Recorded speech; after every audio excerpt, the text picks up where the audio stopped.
हो सकता है आज से पहले आप इंडिया को एक गरीब कंट्री मानते हो, आपको लगता हो हम आज इंडिया में रहते हैं और इंडिया बहुत गरीब है। वेल, कितना गरीब है आज आपको ये पता लग जाएगा। आज आप अगर इंडिया के सिर्फ 2000 रुपये ले लें और आप 2000 रुपये लेके आपको बताना है मुझे, आप वर्ल्ड की ऐसी कौन सी कंट्री में जा सकते हो जहां पर ये 2000 रुपये बन जाए आपका 6 करोड़ 40 लाख रुपए। जरा सोचिए ऐसी कौन सी कंट्री है। यहां पे मैं लिख रहा हूं क्या ऑस्ट्रेलिया है? The answer is no. Australia तो बहुत अमीर है इंडिया से, आप कहोगे नहीं है। चाइना है? नहीं, चाइना भी नहीं है। अगर हम यहाँ पे देखें, आप हो सकता है अफ्रीकन कंट्रीज को देख रहे हो सकता है गरीब कंट्रीज हैं, यहाँ पर लेके जाएंगे तो बन सकता है। वेल, यहाँ पर भी नहीं बनेगा। आप अगर यहाँ पर आ जाओ इस साइड पे तो आपको लगेगा सर यूएस, नहीं, यूएस तो बहुत अमीर है, कनाडा बहुत अमीर है, मैक्सिको भी अमीर है, कोलंबिया भी इंडिया से अमीर है, ब्राजील भी इंडिया से अमीर है। तो सर ऐसी कौन सी कंट्री है कि अगर हम 2000 रुपये इंडिया के लेकर जाएं तो 6 करोड़ 40 लाख बन जाए? Well, let me tell you the answer. The answer is Venezuela. हो सकता है आपने आज तक वेनेजुला का नाम भी ना सुना हो, बट जो ये वेनेजुला है, आज आप इसके बारे में सुन के और समझ के हैरान होने वाले। मैं बताता हूं क्यों। 1811 तक वेनेजुला पे स्पेन रूल करती थी। अब अगर आपको पता हो, मैं इससे कुछ टाइम पहले मैड्रिड गया था और जब मैं मैड्रिड में गया था, वहाँ पे जिस होटल में रुका था, वहाँ पे जो मैनेजर था उसने मुझे कमाल की सर्विस दी। मैं बड़ा सेटिस्फाइड था उनकी सर्विसेज से, बहुत अच्छा लगा मुझे उस होटल में रुक के। तो मैंने उसके मैनेजर से बात करी और मुझे पता लगा कि वो इंसान स्पेन का नहीं है। उसने मुझे बताया सर मैं वेनेजुला से हूँ, और मैं बहुत सही टाइम पर वहाँ से निकल आया। मैंने कहा ऐसा क्यों? तो उसने जो मुझे वेनेजुला के बारे में बताया, इनफैक्ट इंडिया के अंदर मेरे एक फाइनेंशियल कोच है, उनके जो ब्रदर हैं वो वेनेजुला के अंदर अपने रेस्टोरेंट चलाते थे, उनकी चेन ऑफ रेस्टोरेंट्स है। और वो कहते हैं सर यहाँ पे जो बीचेस हैं, यहाँ पे जो कोस्टल लाइन है इतनी खूबसूरत है कि पूरे वर्ल्ड में ऐसे बीचेस नहीं मिलेंगे। यहाँ की जो लड़कियों की अगर हम तारीफ करें तो यहाँ से 6 बार मिस यूनिवर्स निकली हैं, 5 बार मिस वर्ल्ड निकली हैं। तो वेनेजुला की लड़कियां बहुत सुंदर है।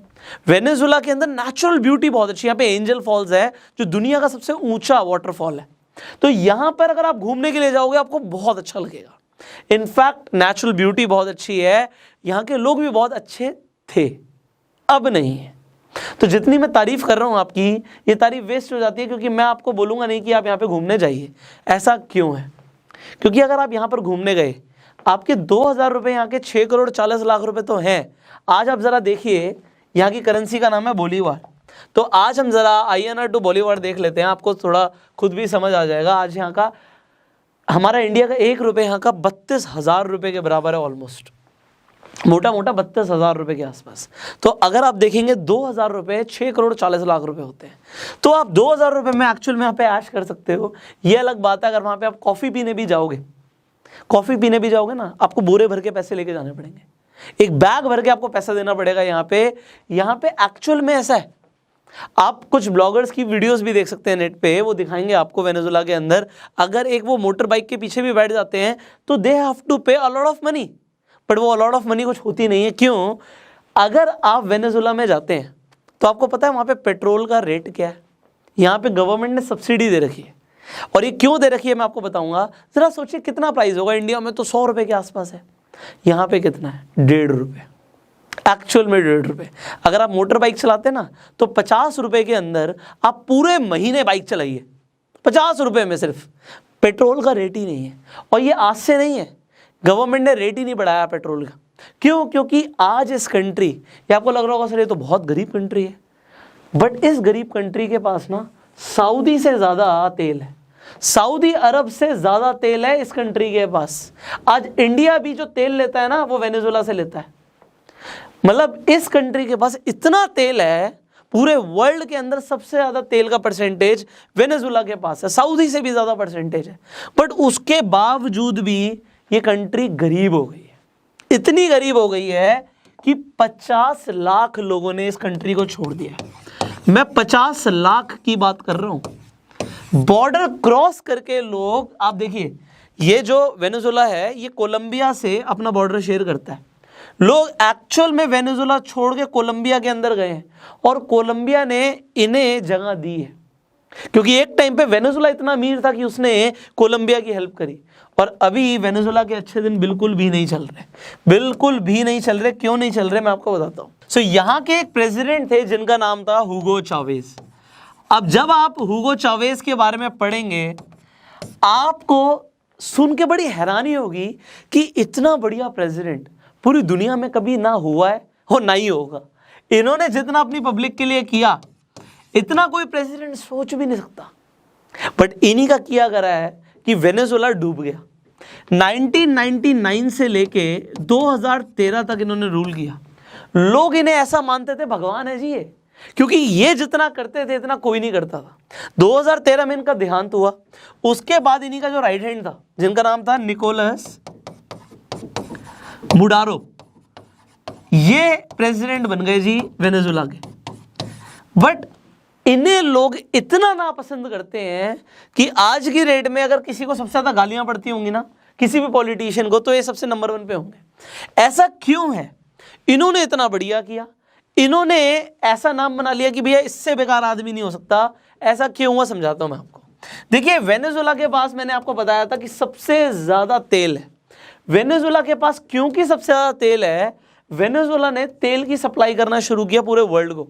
अब जब वर्ल्ड वॉर 1 हुआ, वर्ल्ड वॉर 2 हुआ, तो पूरे वर्ल्ड को तेल चाहिए था। किसने सप्लाई किया? वेनेजुएला ने। और वेनेजुएला के पास क्या आ गया? पैसा आ गया, बहुत दबा के पैसा आ गया वेनेजुएला के पास। अब जब वेनेजुएला के पास पैसा आया तो इंडिया के अंदर प्राइवेट कंपनीज हैं। ह्यूगो चावेज को ऐसा लगता था कि यार जो कंपनीज है, बिजनेस है, वो लोग ज्यादा कंट्रोल ना करें, वो गवर्नमेंट कंट्रोल करे। तो वहां पे जो तेल को कंट्रोल कर रहा था वो गवर्नमेंट कंपनी कंट्रोल कर रही थी। एंड क्योंकि जो तेल गवर्नमेंट कंट्रोल कर रही थी, अब इस कंपनी में जितने भी लोग काम कर रहे थे तो उन्हें जॉब कौन सी मिलेगी? Government job. अब सत्ता पाने के लिए इन्होंने क्या किया, ये बोल दिया इलेक्शन के अंदर कि जी हम आप सबको जॉब देंगे।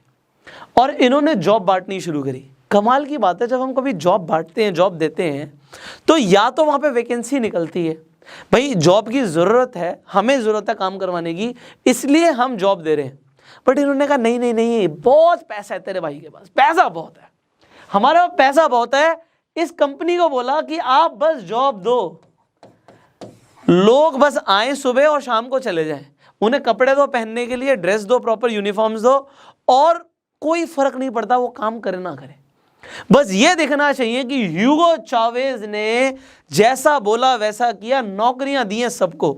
अब नौकरी भी कैसी देते थे? पूरे लैटिन अमेरिका को अगर आप देखेंगे तो जब ह्यूगो चावेज थे तो वेनेजुएला में लोगों को गवर्नमेंट जॉब्स के अंदर सबसे ज्यादा पैसा मिलता था।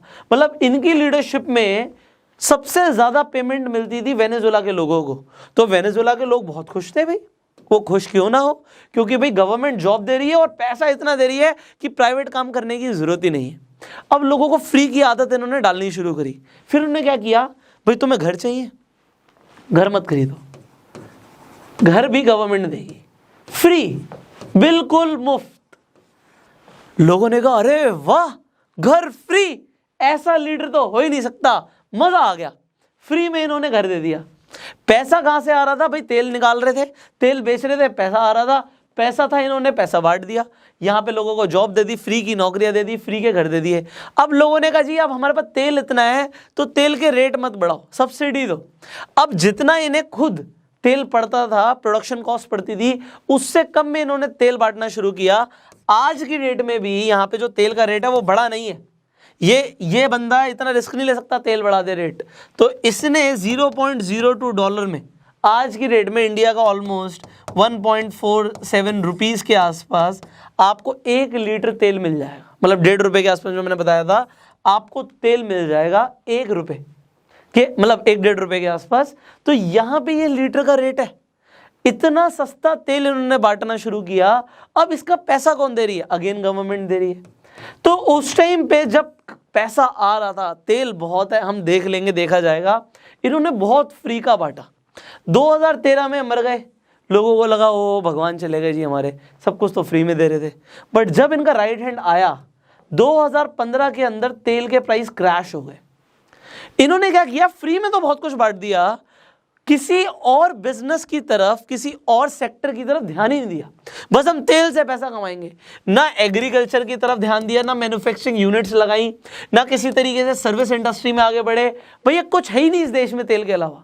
तो तेल के अलावा इन्होंने कुछ काम नहीं किया। ऑल्दो भाई अगर आपके पास तेल बहुत ज़्यादा है तो अपनी मशीनरीज में इन्वेस्ट करो, वो भी नहीं किया, कुछ अपग्रेड ही नहीं किया, बस पैसा आया बांटते चले गए लोगों में। तभी मैंने बोला कि ऐसा प्रेसिडेंट नहीं मिलेगा कि पैसा आए और बांटता ही चला जाए, इन्होंने ऐसा ही किया। बट जब आया निकोलस मुडारो 2015 के अंदर, जब ऑयल प्राइसेस क्रैश हुए, भाई साहब इनकी इकॉनमी ऐसी गिरी है ना, ऐसी गिरी है संभाल नहीं पाए। आप देखो जो कंपनी गवर्नमेंट ओन्ड है, इन्होंने जॉब तो दे रखी है, काम करवा नहीं रहे, पैसा आ नहीं रहा, पैसा जेब से दे रहे हैं, तो क्या होगा भाई साहब जी? इन्होंने किया क्या जो कि जिम्बाब्वे ने भी किया था। निकोलस भाई साहब कहते हैं कि ऐसा है, आप नोट छापो और लोगों में बांट दो। सोचो कितना बढ़िया प्रेसिडेंट है, नोट छाप रहा है, लोगों में बांट रहा है। आप कहोगे ओहो, नोट जैसे इन्होंने करेंसी को प्रिंट किया, इनका जो बोलीवार था ना वो इतनी बुरी तरह क्रैश हुआ, इतनी बुरी तरह क्रैश हुआ कि आज तक वो संभल नहीं पाया। नोट बांट दिए लोगों में। अब इन्होंने देखो मैनिपुलेशंस भी कैसे कैसे करे। आज की डेट में हम, अगर आज हमारे पास डॉलर है, हम इंडियन करेंसी लेने जाएंगे तो हमें $1 के बदले में मोटा मोटा अगर आप देखेंगे 74 रुपीज़ मिलेंगे। अगर आप एक्सचेंज रेट में जाओगे, कुछ फीस वगैरह भी काट लेते हैं, मान लीजिए 72 रुपीज़ मिलेंगे। तो एक स्टैंडर्ड इंटरनेशनल प्राइसिंग है। ये कहते नहीं ऐसा नहीं है, ऐसा नहीं है जी, हम कह रहे हैं क्योंकि हम प्रेसिडेंट हैं, हम कह रहे हैं जी आपको 1000 बोलीवार के बदले में, सॉरी $1 के बदले में 1000 बोलीवार मिलेगा तो 1000 ही मिलेगा। अगर हम कह रहे हैं 10,000 मिलेगा तो 10,000 मिलेगा। बट ऐसा है नहीं। बोल तो उन्होंने दिया, बट कौन दे रहा है उन्हें? आप समझिए ये किस चीज के ऊपर डिपेंड करता है। आज एक आदमी ने $1 की कोई चीज यूएस से खरीदी है,